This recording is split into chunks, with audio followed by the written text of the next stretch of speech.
So to create a transformation, we will open our graphical interface, that is Spoon.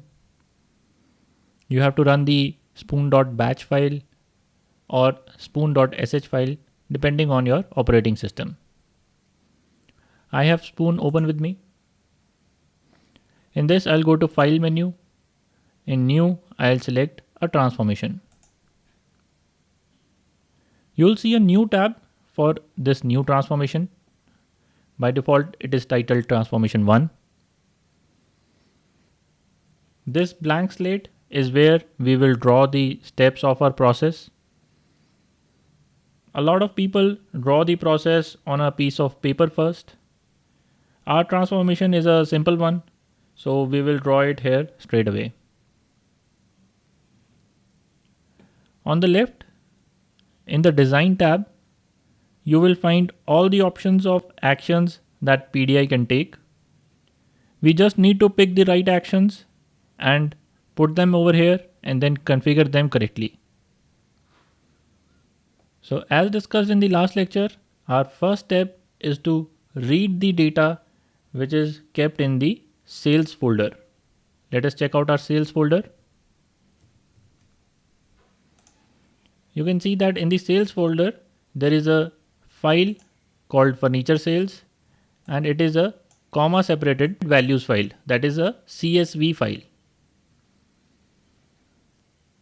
In this preview of the file, you can see that each value in the file is separated by commas, which is why it is called comma separated values file. If you're doing this along with me, you will find the CSV file in the resources section. The file is titled furnituresales.csv. I would suggest that you create a separate folder in your system where you can keep all the course related resource files. So download the CSV file and put it in that particular folder. Now to read the data in a CSV, we need to pick the right step. This step will be inputting the data into Pentaho. So we will click on this input category. Here the first option is the CSV file input step. Click on it, drag and drop it on the canvas. This small icon represents the first step. Now to configure this step, we have to double click on it. I will not explain all the options which are available here in this particular video because that will be covered in the later part of the course where we will see each item in greater detail. For now, I will just set the file name and the file location by clicking on this browse button.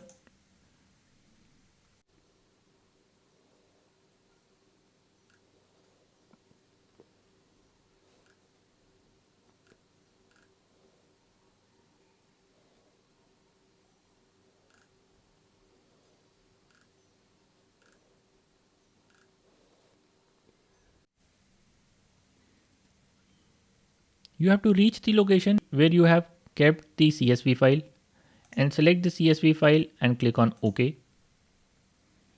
And you will be able to see the entire location as well as the file name in this file name text box. The delimiter is automatically set because we selected CSV file, which stands for comma separated value. So the delimiter is a comma. Once these are set, then we have to click the Get Fields button and click on OK. You will see the column names and their types written here. And then we can click on OK. If you want to see the output of this step, you just right click on it and select Preview. If you click on Quick Launch, you will see the exact same contents as the CSV file. So the cells which are empty are shown here as null. We will take out the rows which have blank cells and put them in a separate file. To do this, we need to filter our data. For filtering the data, we use a filter row step which is found in the flow category. Why is it in the flow category? Because filter row step controls the flow of data. It decides which row of data will go where. And that is decided basis some predefined condition which we specify. In the flow category, we pick up filter rows and put it next to the CSV file input. Before we configure this step and define the condition for filtering data, we will first connect these two steps. To do that, when I hover over the first step, I see these few options. The first icon here is for input connection and the fourth icon here is for output connection. Since we want to connect the output of this step, I select the output connector. You can see that an arrow originates from this step now. Now I go ahead and click on the filter row step. Here we get two options. Is it the main output of the step or the error handling of the step? We will just select main output of the step for now. I'll explain what these two options means in the later part of the course. Now the output of CSV input step will go to the filter row step. It is time to see what we need to configure the filter row step. When we double click on it, we open the configuration window. In this window, we can see that there are two options: send true data 2-step and send false data 2-step. This basically means that after we specify the condition in this box below, whichever row of data satisfies that condition, those rows of data will be sent to the step which is specified in this block. And rows which do not meet the criteria go to the step which is specified in this box. We have not added the next few steps as of now. Well, let's complete the flow first and then we will configure this step after that. The next part of the process is to create two files. We will create one Excel file which contains the rows with missing values. That file we will later send as an email to the marketing manager. And the second file that we want to create will be a CSV file, just like the one from which we read our data. But this file will be saved in a different location, that is the dashboard folder on our system. We will be writing the data in Pentaho to new files which will be saved outside of Pentaho. So these steps will be found in the output category. So in this output category, you will find the steps which can be used to write CSV file as well as Excel file. CSV file is basically a text file. So for CSV output, we'll pick this text file output step and place it next to filter rows.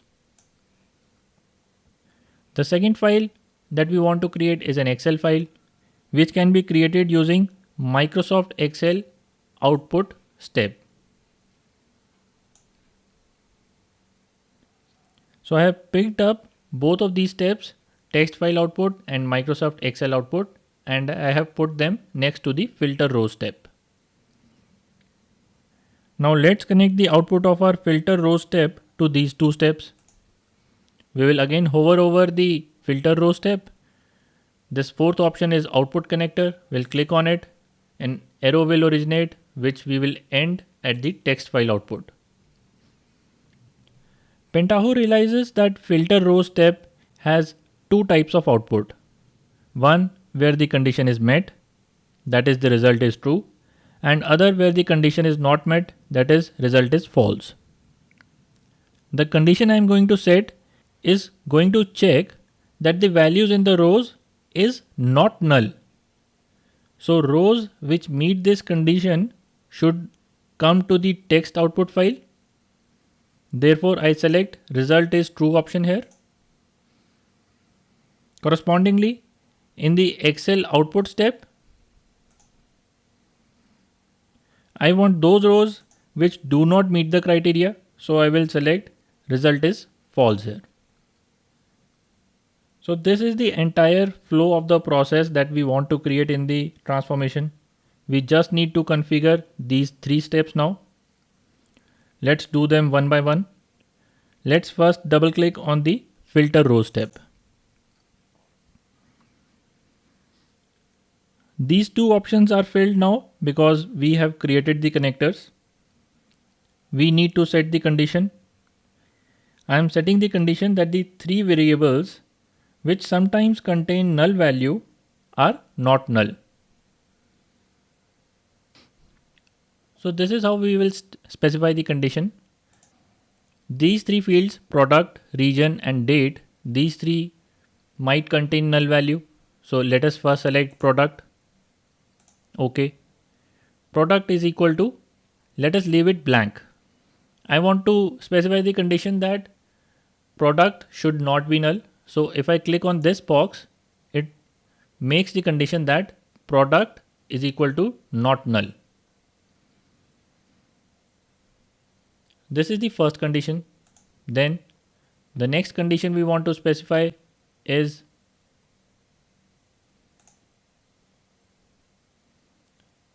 again not region is equal to null. OK. Now we will add another condition. For that I am clicking this plus icon. I click on this new created condition, select not, select the field as date and leave this option as is, so that this means that date is not null. So we have three conditions here. Product is not null and region is not null and date is not null. Whichever row in the input file satisfies all the three conditions will go to the text file output, and whichever row does not satisfy any of these conditions will go to the Excel file output. So the complete file will be in the text format, which we will save as a CSV, and the incomplete file will be as an Excel file, which we will mail to the marketing manager. In the filter row step, we have to mention that the value is null. So we'll click on value and click on OK. So it is a null string. Similarly, we'll go to region and click on OK. Similarly, we go to date and click on OK.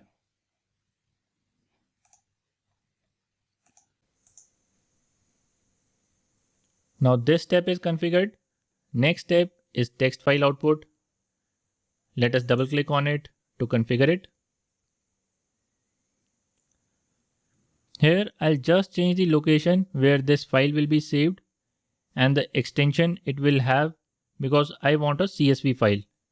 By default it will save it as a text file. I want a CSV file, so I'll change the extension to CSV and I'll change the location.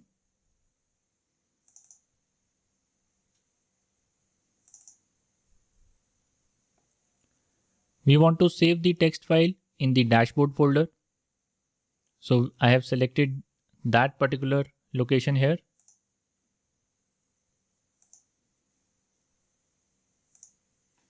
And in this folder, I want to name the file as complete file. The extension is CSV.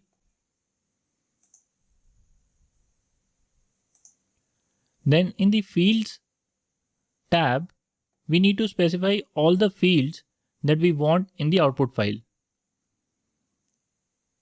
So instead of specifying all the fields manually, we will just click on the Get Fields button.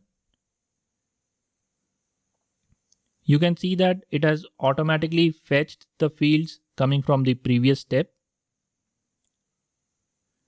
I'll just specify the format of these numbers.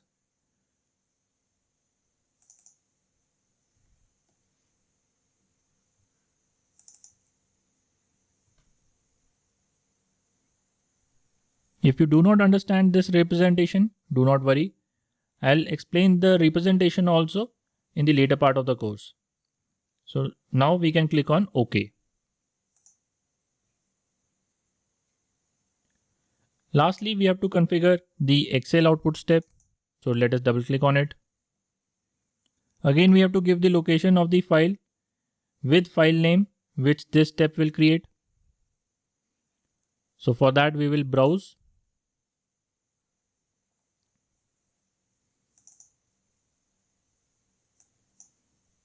And in this location, we will create incomplete file.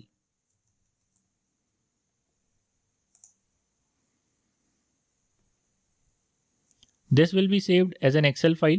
So the extension is XLS. Then in the Content tab, we will tick this header option. It is automatically ticked, but in case you are doing it with me and it is not ticked, so do tick it manually. We are doing this because we want the same header in our Excel file which we have in our data. Then in the Custom tab, let us highlight our header row with a gray background.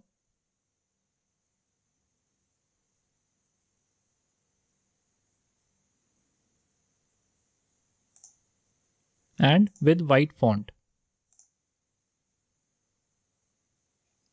Lastly, in the Fields tab, we have to click on Get Fields so that these fields are automatically picked up. And now we can click on OK. And that's all. Our transformation is ready. Let me tell you again what this transformation will do. First, it will pick up the furniture sales.csv file from the location that we have specified in this step, and it will read the data from it. Then it will create one CSV file in the dashboard folder in this step. This file will not have any null values or blank values, and it can be used to create a dashboard right away. Another file will be created, which will be an Excel file, which will contain all the rows which have some missing data. And this file we will later on send as an email attachment. Now when we run this transformation, we can see the magic happening. Let us click on this Run button. We'll click on this Run button now. Now, when we have to run a transformation, we have to save it first. This tab is suggesting that we save the transformation now. So I click on Yes. And in the same folder, I'm saving this transformation as a demo transformation.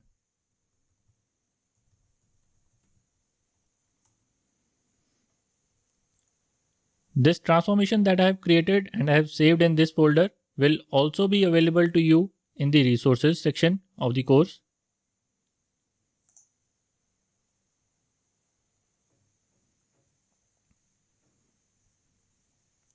You can see that the spoon has successfully run the transformation and we see ticks on each of these steps.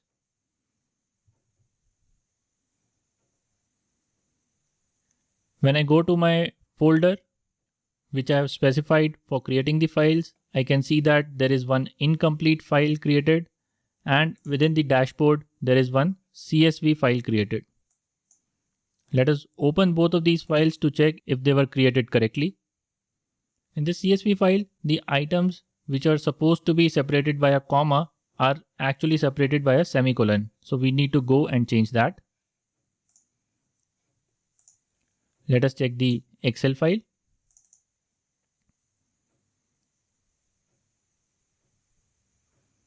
The Excel file looks good. It has exactly those 5 rows which have some data missing, and we can straight away forward this file to the marketing manager. So let us correct the text file output. In the content, we'll mention that the separator has to be a comma. Click on OK. Let's delete the files first that were created last time so that we can run the transformation again. Now we can run the transformation again to get the correct file. The transformation has run successfully. Let us check out the CSV file. This is the file generated this time. And you can see that it is correctly created this time. And if you open it in Notepad,